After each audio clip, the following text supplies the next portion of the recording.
कहानी की शुरुआत में हम एक एयरपोर्ट का सीन देखते हैं जहां पर कुछ आर्मी ऑफिसर्स आए हुए होते हैं क्योंकि जो एयरप्लेन लैंड होने वाला था उसे किसी ने हाईजैक कर लिया होता है। फिर जैसे ही एयरप्लेन लैंड होता है तो सभी आर्मी वाले अनाउंस करने लगते हैं कि अगर किसी ने कुछ भी चालाकी करने की कोशिश की तो उसे जान से मार दिया जाएगा। लेकिन तभी प्लेन के अंदर से एक छोटा बच्चा बाहर निकलता है, इसीलिए आर्मी रेस्क्यू करके उसे हॉस्पिटल ले जाती है। वो लड़का वहाँ काफी डरा हुआ था, पर जब डॉक्टर उससे पूछते हैं तो वो उन्हें प्लेन के अंदर की पूरी कहानी बताता है। अब हम फ्लैशबैक में देखते हैं जहां पर हम उसी बच्चे को देखते हैं और इसका नाम एलियस होता है जो कि एयरपोर्ट पर जा रहा होता है। यहाँ एलियस अपने मॉम का वेट कर रहा होता है। दरअसल एलियस अपनी मॉम के साथ दूसरे कंट्री में जाने वाला था। तभी वहाँ एलियस की मॉम भी आ जाती है, जिसके बाद इनके सामान का चेकिंग होता है। इसमें एलियस की मदद एक फारिद नाम का आदमी करता है क्योंकि वो एक अच्छा लड़का होता है। एलियस फारिद से बताता है कि वो अपनी मॉम का इलाज कराने के लिए न्यूयॉर्क जा रहा है। अब एलियस की मॉम नाज़िया उसे प्लेन के अंदर ले जाती है। इसके बाद हम प्लेन के अंदर और भी लोगों को देखते हैं जिनमें बैन नाम का आदमी प्लेन का अटेंडेंट होता है और उसका बिहेवियर काफी अजीब होता है। अब वो प्लेन स्टार्ट हो जाती है। इसके बाद नाज़िया अपने पास्ट के बारे में सोचती है जहां नाज़िया अपने हस्बैंड के साथ बर्फ की पहाड़ियों पर गई हुई थी और इस समय एलियस काफी छोटा था। फिर जब ये सभी कार से वापस घर आ रहे होते हैं तो रास्ते में इनकी गाड़ी अचानक से खराब हो जाती है, जिसके बाद एलियस के फादर वहां किसी से हेल्प मांगने के लिए चले जाते हैं और इसके बाद से वो कभी वापस नहीं लौटे। ये सब सोचकर नाज़िया काफी दुखी होती है। तभी प्रेजेंट सीन में हम देखते हैं कि प्लेन के अंदर एक आदमी हंगामा करना शुरू कर देता है। तभी वहां पर बर्ग आ जाता है जो उस आदमी को केबिन के अंदर ले जाता है। अंदर जाने के बाद बर्ग उस पर बुरी तरह से चाकू से हमला करके उसे मार देता है, जिससे हमें पता चल जाता है कि ये लोग प्लेन के मेंबर नहीं बल्कि प्लेन को हाईजैक करने के लिए आए हैं। इसके बाद वो लोग सारे पैसेंजर्स को हैंडकफ करवा लेते हैं। फिर वो उस प्लेन के पायलट को भी मार डालते हैं। ये सब देखकर एलियस काफी ज्यादा डर जाता है, जिससे नाज़िया उसे शांत कराने की कोशिश करती है। अब ये लोग उस प्लेन का ट्रैकिंग सिस्टम बंद कर देते हैं और उस प्लेन को दूसरी दिशा में घुमा देते हैं। उनमें से एक आदमी 2-3 पैसेंजर को केबिन के पास ले जाता है। ये देखकर एलियस और भी ज्यादा डर जाता है, इसलिए वो सीट के ऊपर से वॉशरूम की तरफ भागने लगता है। अब नाज़िया उसे रोकने की कोशिश करती है। तभी एक टेररिस्ट उसे देख लेता है और उसे शूट कर देता है। ये देखकर एलियस को लगता है कि उसकी मॉम मर गई है, इसलिए वो रोने लगता है। फिर वो लोग उसे वापस से सीट पर बैठा देते हैं। इसके बाद जब ये लोग नाज़िया के पर्स को चेक करते हैं तो उनमें उन्हें बहुत सारी मेडिसिन मिलती हैं। दरअसल नाज़िया भी मरी नहीं थी और वो अपने फ्लैशबैक के उन्हीं पुराने पलों के बारे में देख रही होती है जब उसका हस्बैंड किसी से हेल्प मांगने के लिए गया था। फिर काफी देर हो जाने के बाद जब वो वापस नहीं आता तो वो चेक करने के लिए वहां जाती है। आगे जाने पर उसे एक पुराना घर मिलता है जहां उसे अपने हस्बैंड की डेड बॉडी दिखाई देती है। ये देखकर वो काफी डर जाती है और तभी कोई वैम्पायर उस पर हमला करने के लिए अंदर आने लगता है, लेकिन तभी वहां उजाला हो जाता है जिससे वो वैम्पायर जलकर मारा जाता है। फिर हम प्रेजेंट में देखते हैं जहां जब नाज़िया की आंखें खुलती हैं तो उसके मुंह से काफी ब्लीडिंग हो रहा होता है। फिर वो किसी तरह बेसमेंट में चली जाती है। उधर वो टेररिस्ट अपना मैसेज सरकार तक पहुंचाने की कोशिश करते हैं और वो कहते हैं कि अगर उनकी मांगें पूरी नहीं की गई तो वो लोग सभी को जान से मार देंगे। अब नेक्स्ट पेज का कंटेंट उर्दू में लिखा होता है, इसीलिए वो लोग इस पेपर को फारिद को पढ़ने के लिए देते हैं। इसके बाद फारिद पेपर पर लिखे हुए कंटेंट को अपनी भाषा में पढ़ने लगता है, जिसमें वो ये भी कहता है कि ये सब बातें हमसे जबरदस्ती पढ़वाया जा रहा है। तभी कार्ल नाम का एक टेररिस्ट उसकी बात को समझ जाता है, इसीलिए वो गुस्से में फारिद के सामने उस पैसेंजर को मार देता है और उस कंटेंट को सही से पढ़ने के लिए कहता है। इसके बाद 2 टेररिस्ट बेसमेंट में जाकर कुछ सामान लेने लगते हैं और वहीं प्लेन को ब्लास्ट करके यहाँ से भागने का प्लान बना रहे होते हैं, पर वहाँ नाज़िया भी छिपी होती है जो ये सब देख रही थी।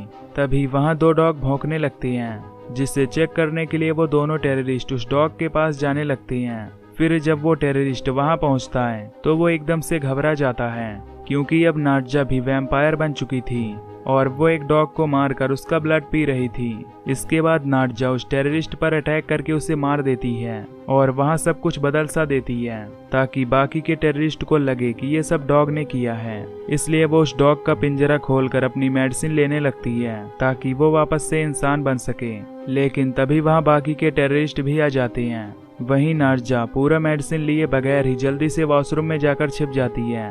अब वहाँ की सिचुएशन देखकर वो टेररिस्ट उस डॉग को शूट कर देता है क्योंकि उसे लग रहा था कि ये सब उसी डॉग ने किया है। वहीं दूसरी तरफ नाडजा किसी तरह उन पैसेंजर्स के पास आती है और उनसे बताती है कि हम सब मरने वाले हैं, इसलिए हम में से अगर कोई प्लेन को चला सकता हो तो हम बच सकते हैं। तभी एक स्टूडेंट उसकी हेल्प करने के लिए आगे बढ़ता है। इसके बाद वो दोनों प्लेन के केबिन में चले जाते हैं जहां फारिद भी उसके पीछे जाता है। दूसरी तरफ टेररिस्ट प्लान के अनुसार प्लेन से कूदने वाले होते हैं कि तभी उन्हें नाडजा की मेडिसिन मिल जाती है, जिसे देखकर उन्हें डाउट होने लगता है। इसीलिए वो पायलट केबिन की तरफ जाने लगते हैं, लेकिन अब नाडजा डोर को ओपन नहीं करती। तभी हम देखते हैं कि नाडजा धीरे धीरे फिर से वैम्पायर में बदल रही होती है। फिर बाहर वो टेररिस्ट उन पैसेंजर्स को मारने लगते हैं, जिससे नाडजा न चाहते हुए भी डोर को ओपन कर देती है। फिर वो एक टेररिस्ट पर अटैक करके उसे बुरी तरह से मार देती है। ये सब देखकर बाकी के लोग काफी डर जाते हैं और इधर उधर भागने लगते हैं।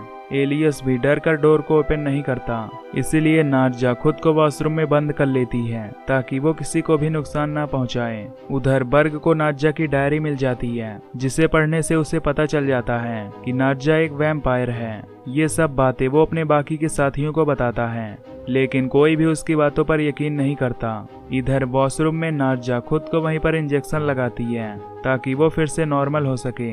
इसके बाद वो फ्लैशबैक में जाती है, जहां इन्फेक्टेड होने के बाद जब वो अपने घर आई थी तो उसके दांत बड़े हो गए थे। दरअसल नाडजा जब अपने हस्बैंड को ढूंढने गई थी तो उस वैम्पायर ने उसे भी हल्का सा काट लिया था, जिसके कारण वो तब से धीरे धीरे इन्फेक्टेड होने लगी थी। इसीलिए अब नाडजा को काफी ब्लड पीने का मन कर रहा था। फिर नाडजा इसका इलाज ढूंढने के लिए वापस से उसी घर में जाती है जहां उसे वही वैम्पायर मिलता है। फिर वो वैम्पायर नाडजा पर अटैक करने की कोशिश करता है। अब सीन प्रेजेंट में आता है जहां सभी टेररिस्ट नाडजा को मारने के लिए उसके पास जाने लगते हैं। ये सब चीजें एलियस सीसीटीवी में देख रहा होता है, इसीलिए वो वॉशरूम में जाकर अपनी मॉम नाडजा को वहां से बाहर निकालता है। फिर जब नाडजा को होश आता है तो वो एक टेररिस्ट पर अटैक करने के लिए जाती है, लेकिन वो अल्ट्रा लाइट लेकर नाडजा को टॉर्चर करने लगते हैं, जिससे वो जलने लगती है क्योंकि लाइट वैम्पायर की वीकनेस होती है। इसके बाद बर्ग नाडजा का इंजेक्शन की मदद से कुछ ब्लड लेकर उसे शूट करने की कोशिश करता है, पर तभी वहाँ एलियस अपनी गन लेकर जाता है। फिर वो टेररिस्ट उससे गन छीनने लगते हैं, जिससे वो गन गलती से प्लेन के विंडो पर लग जाती है और प्लेन का विंडो टूट जाता है। ये देखकर सभी लोग अपना मास्क लगाने लगते हैं। वहीं बर्ग बेसमेंट में जाकर कार के अंदर छिपा होता है और फिर वो नाडजा का ब्लड अपने अंदर इंजेक्ट कर लेता है। ये देखकर नाडजा उसे रोकने की कोशिश करती है, पर वो उसकी बात नहीं मानता। फिर नाडजा उस गाड़ी में आग लगा देती है। अब सीन फिर से फ्लैशबैक में जाता है, जहां नाडजा उस वैम्पायर से बचकर उसे जान से मार देती है और वैम्पायर को कंट्रोल करने वाली मेडिसिन लेकर वहां आग लगाकर भाग जाती है। अब प्रेजेंट सीन में जब टेररिस्ट उस कार के पास पहुंचते हैं तो नाडजा वहां से भागने लगती है, लेकिन तभी उसे एक गोली लग जाती है। फिर जब वो ऊपर आती है तो वो लोग उसे वैम्पायर के रूप में देखकर काफी डर जाते हैं। वहीं दूसरी तरफ बर्ग भी वैम्पायर बन जाता है और अपनी टीम के एक साथी का गला काटकर उसे जान से मार देता है। उधर पैसेंजर्स में से कुछ लोग गन लेकर नाडजा को शूट करने के लिए जाते हैं, पर एलियस उन्हें ऐसा करने से मना करता है। फारिद उसे पीछे करके खुद नाडजा को बचाने के लिए जाता है, लेकिन तभी उनमें से एक आदमी नाडजा को शूट कर देता है, जिससे नाडजा गुस्से में आकर उस आदमी पर अटैक कर देती है। ये देखकर फारिद उसे रोकने की कोशिश करता है, पर वो उसकी बात नहीं मानती। तभी वहाँ उसका बेटा एलियस आ जाता है, जिसे देखकर नाडजा फिर से नॉर्मल हो जाती है, जिससे सभी लोग समझ जाते हैं कि उन्हें नाडजा से कोई खतरा नहीं है। अब बर्ग ऊपर आने की कोशिश करता है, लेकिन नाडजा डोर को लॉक कर देती है, जिससे बर्ग बेसमेंट में ही रह जाता है। इन सब चीजों के दौरान फारिद भी इन्फेक्टेड हो जाता है, जिसे देखकर नाडजा उसके हाथ को काट देती है ताकि वो वैम्पायर ना बन सके। अब वहाँ पर एक आदमी को काफी ज्यादा चोट लग चुकी थी, इसीलिए वो खुद को बेसमेंट के अंदर जाकर बर्ग से कटवा लेता है ताकि वो वैम्पायर बनकर बच सके। अब बर्ग बेसमेंट से बाहर आकर उन सारे पैसेंजर्स को काटने लगता है। तभी एलियस, नाडजा और फारिद वहां से पायलट केबिन के अंदर चले आते हैं। फाइनली अब बाहर सभी पैसेंजर इन्फेक्टेड हो गए थे, इसलिए ये लोग प्लेन को लैंड नहीं कर सकते थे। अब ये तीनों प्लेन को ब्लास्ट करने का प्लान बनाते हैं, क्योंकि उन टेररिस्ट ने प्लेन में ऑलरेडी बम लगाया था और उसका रिमोट बेसमेंट में था। इसके बाद एलियस रिमोट को लाने के लिए एक छोटे से रास्ते से जाने लगता है। साथ ही वो अल्ट्रालाइट की मदद से सारे वैम्पायर को दूर कर रहा होता है, पर तभी वो लाइट वहीं पर गिर जाती है। इधर नाडजा ये सब सीसीटीवी में देख लेती है और वो फारिद से कहती है कि वो एलियस को बचाकर ही रहेगी, चाहे उसे अपनी जान ही ना देनी पड़े। तभी नाडजा और बर्ग के बीच फाइट होने लगती है, लेकिन बर्ग काफी ताकतवर था, इसीलिए वो नाडजा का ब्लड पी लेता है, जिससे वो कमजोर होने लगती है। वहीं एलियस बम का रिमोट लेकर बम को ब्लास्ट कर देता है, जिससे बर्ग तुरंत नीचे गिर जाता है। फिर जब एलियस अपनी मॉम को जगाने की कोशिश करता है तो बर्ग उसका पैर पकड़ लेता है। वहीं फारिद ये सब सीसीटीवी में देख रहा होता है, इसीलिए वो तुरंत ही प्लेन को सनलाइट की तरफ मोड़ता है, जिससे बर्ग के ऊपर सनलाइट पड़ने लगती है और वो जलने लगता है, जिससे उसका हाथ छूट जाता है और वो प्लेन से नीचे गिर जाता है। अब नाडजा उठ नहीं पा रही थी, क्योंकि वो काफी ज्यादा कमजोर हो चुकी थी। फिर एलियस अपने हाथ को काटकर उसे अपना खून पिलाता है, जिससे नाडजा जाग जाती है। अब सीन यहीं पर शिफ्ट होता है और हमें स्टार्टिंग का सीन दिखाया जाता है, जहां पर एलियस डॉक्टर को सब कुछ बता रहा होता है, लेकिन डॉक्टर उसकी बात पर यकीन नहीं कर रहे थे। दूसरी तरफ आर्मी वाले फारिद को टेररिस्ट समझकर उसे अरेस्ट कर लेते हैं। इसके बाद आर्मी बाकी के पैसेंजर्स को बचाने के लिए अपनी टीम को प्लेन के अंदर भेजते हैं, लेकिन प्लेन के सभी पैसेंजर इन्फेक्टेड थे, इसीलिए वो उन आर्मी वालों पर अटैक करने लगते हैं। वहीं एलियस उस डॉक्टर के हाथ को काटकर वहां से बाहर आता है और उस रिमोट का बटन दबाकर उस प्लेन को ब्लास्ट कर देता है, जिससे प्लेन के अंदर मौजूद सभी इन्फेक्टेड लोग मारे जाते हैं। इसके बाद एलियस फारिद को गले लगाता है और इसी के साथ ये मूवी भी यहीं पर एंड हो जाती है।